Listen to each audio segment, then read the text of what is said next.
All right, shalom, shalom. First things first, I want to give our honor and praise unto Yahweh, Bahashem, Yahushai, Bahashem, Chakwadash. Say, Barakati Yahweh, Barakati Yahushai, Barakati Yahweh, Barakati Yahushai, Barakati Yahweh, Barakati Yahushai, Bahashem, Chakwadash. And we give double honors to our apostles and our elders, which of the apostle elders a great millstone, which feed us with knowledge, wisdom, and understanding through the spirit and power of Yahbashim Yahushai. 2024, which is the hopeful year of Jacob's trouble. Things are taking place. Things are coming. 2023 was a crazy year. 2024 has already been lots of excitement in the spirit. That's why the apostle said, if you can't see it, you can't believe it. A lot of people fall out because they don't see and they're not paying attention that the Bible is speaking. The Lord is speaking to us. He's speaking to us by signs and wonders. OK, so that's our mentality we got to have. Give me 1 second. Let me turn this.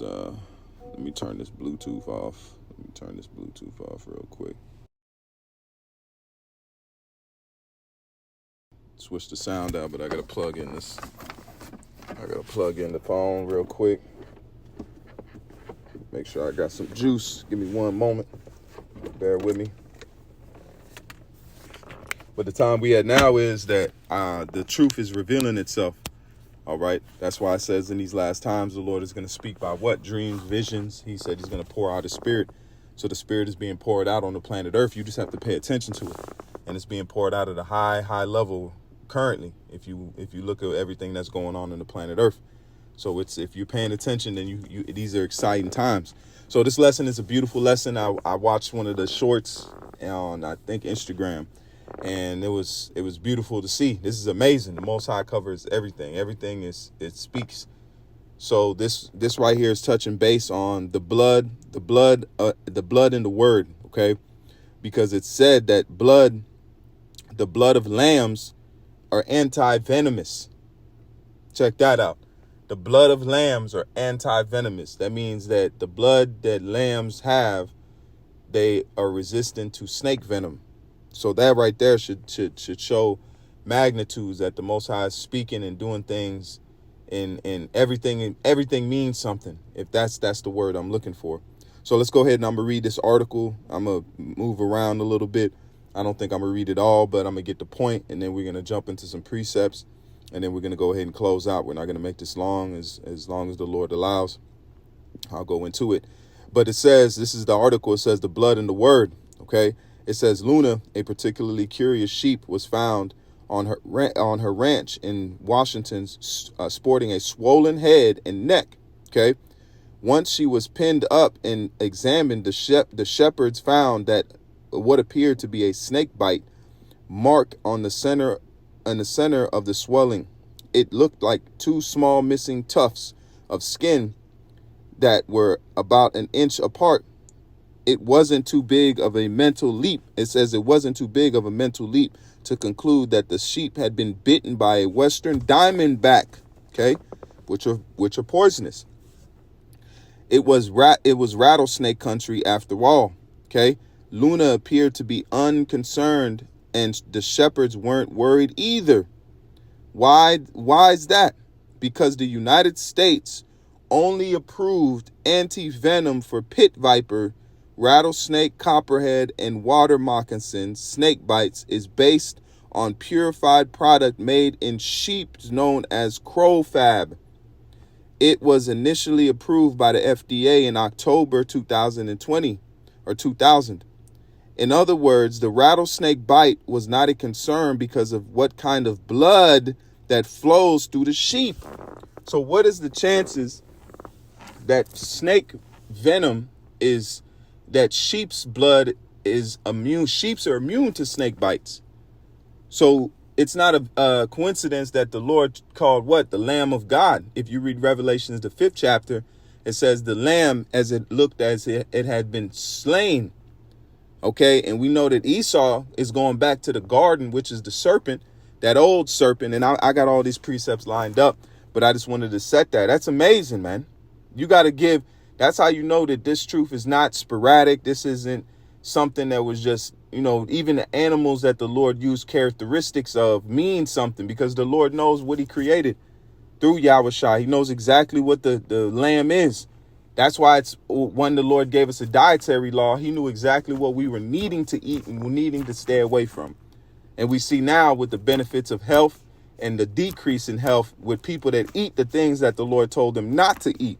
That's why you have high cholesterol, cancer rate, diabetes, all these things that stem from diet, which corrupt the body, which the Lord was giving the Israelites, you Negroes, Latinos, and Native Americans, our ancestors, the way to conduct themselves, how to be holy and separate and healthy, abundant in life.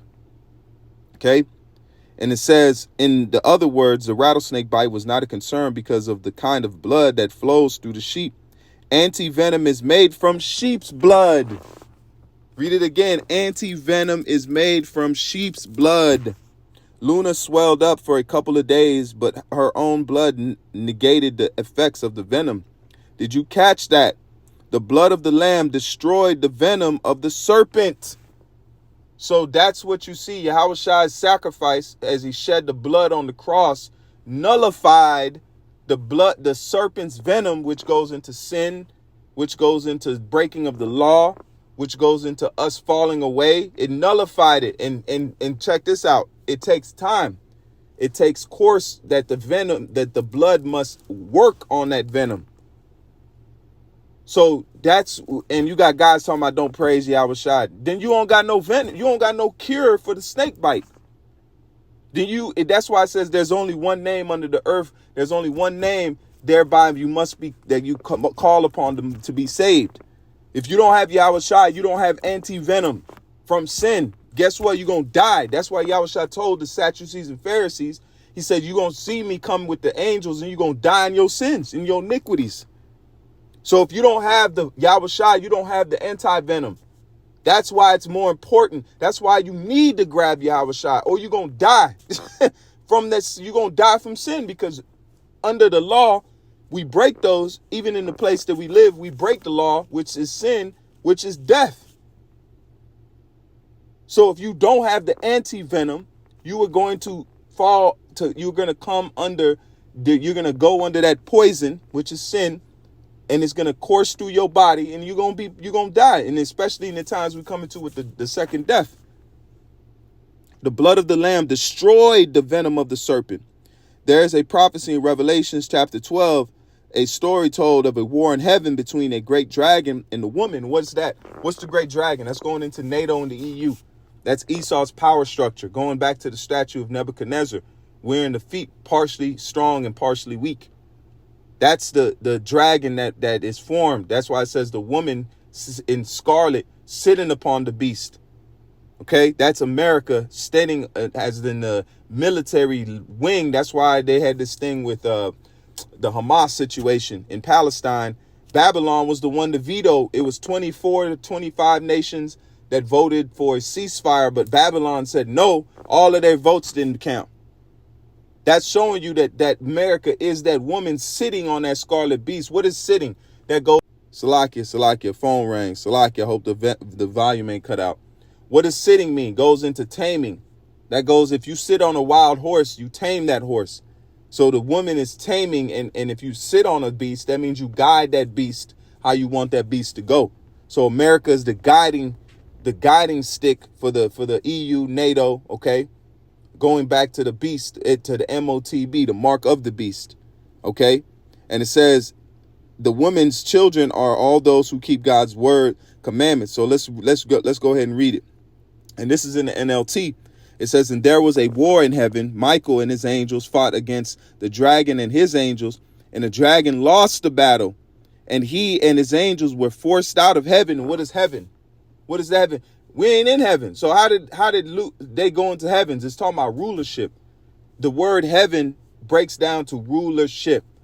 So Yahweh and the angels are coming to take Esau out of rulership. That means he's going to be taken out of power. This great dragon, the ancient serpent. See? The ancient serpent. So serpent and the lamb's blood destroys venom. So what is the potency of a snake? If a snake ain't got no venom, it's pretty much harmless. It'll bite you, but dogs will bite you.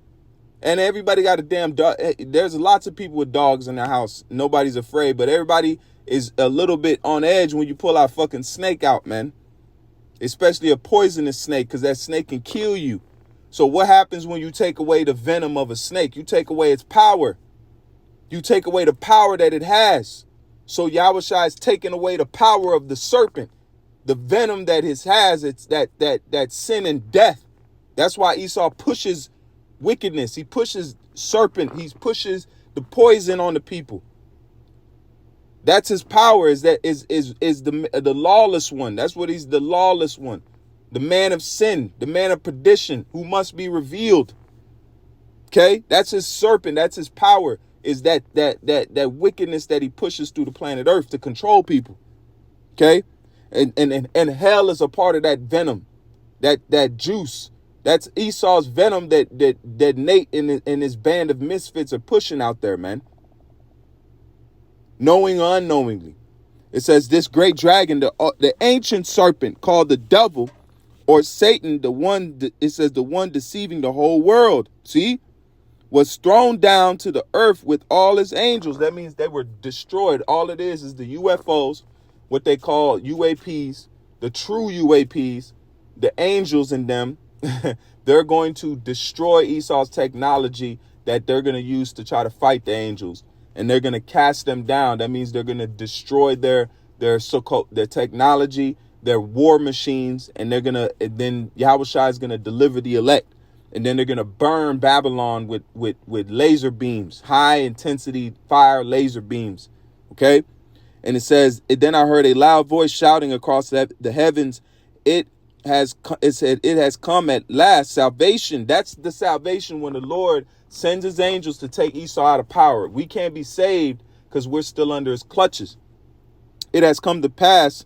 It says, it has come at last, salvation and power and the kingdom of Yahweh and of our power and authority of our Mashiach. For the accuser of our brother and the sisters has been thrown down to the earth.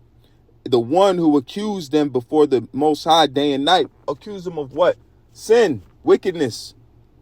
And they have defeated him by the blood of the Lamb and by their testimony, which is the truth. This is what we're pushing, the testimony. And to testify, you must have testicles. That's why the apostles and elders tell women, don't be on here doing too much, because you're not under the testimony. You're going to be saved by glorifying a man that the Most High puts into your path. That's how you're going to, if you want to go over and beyond, that's how you do it. It says Sarah was counted worthy of calling Abraham Lord. That's how she was counted to be mentioned, because she was a woman in order, because she took care of her husband, her man. That's your power. Just like men have power to do things, women's power is to nurture and care and support their man, a helpmate. All right. So it says, that's it on that. So let's jump into the blue letter. Let's jump into the blue letter and get these precepts. This is the book of Revelations 12 and verse 7, or let's start at 11. It says, and they overcame. Salakia. We just got that. Let's get that Matthews. Let's get Matthews 26 and verse 8. 28. This is Matthews 26 and verse 28. And it says, for this is my blood. This is Yahushua speaking. Let's go up. And as they were eating, Yahushua took bread and blessed it and brake it and gave it to the disciples and said, take, eat. This is my body. Okay. And he took the cup and gave thanks and gave it to them, saying, drink ye all of it, for this is my blood for the New Testament, which is shed for many for the remission of sins. That's the null and void and the anti-venom, okay, of sin is Yahushua's sacrifice. That's what cured us. That's what saved us from death, okay? For this is my blood of the New Testament, which is shed for many for the remission of sins. But I say unto you, I will not drink henceforth of this fruit of the vine until that day when I drink it new with you in my Father's kingdom. And what's that? That's after the deliverance. That's after Yahushua comes down on the planet Earth. and delivers the elect and establishes the kingdom of heaven after cast down. We just read in Revelations 12 and verse 7 to 11. That's the now we're putting everything together. It says precept must be upon precept, line upon line, here a little and there a little. So now Yahushua saying, I will not drink it henceforth until I drink it with you in my Father's kingdom. When is that? That's in the time of Revelation 7 and to 11, when he cast Satan out of his rulership. With kingdom is heaven's power. The kingdom is representation of the power that Yahushua is going to receive, and we're going to be joint heirs with him, because rulership is going to be given to you Negroes, Latinos, and Native Americans on the planet Earth. That means no more wickedness, no more out of the way madness. That's why these nations and the 2/3 of Israel that don't want to come under this, they're going to be judged, man. Okay? That's why it says 2/3 shall be cut off and die. It says, but I say unto you, I will not drink it henceforth of this fruit of the vine until that day when I drink it new with you in my Father's kingdom. Okay? And that's what we waiting on. That's what we waiting on right now. Yahushua's on the way. He's making good on that promise, man. Okay? This is the book of Colossians 1 in verse 20.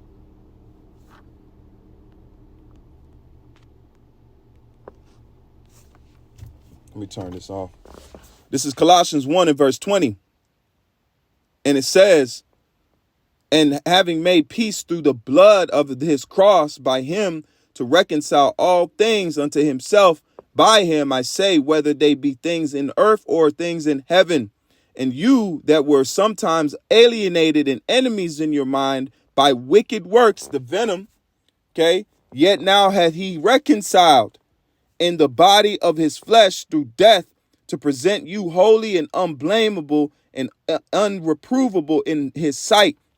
If you continue in the faith, grounded and settled, and be not moved away from the hope of the gospel which ye have heard, and which was preached to every creature which is under heaven. And when is that fulfilled?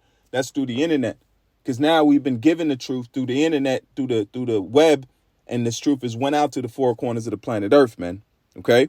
Yahweh Shem Yahushua has blessed it and grown it. That's what you see happening right now. The flourishing of the truth. All right? So the venom is been anti-venom has come through Yahushua's sacrifice, man. All right? And the blood of the Lamb has cured us, man. So it's a beautiful thing. It's an awesome thing to know this and to hear that. It warms you in knowing that the Lord's ways are in everything, man. All right, so call hello Yahweh, B'Hashem Yahushai, B'Hashem Rachak B'Dash. Till the next time I say shalom, and more now than ever, keep faith. Shalom.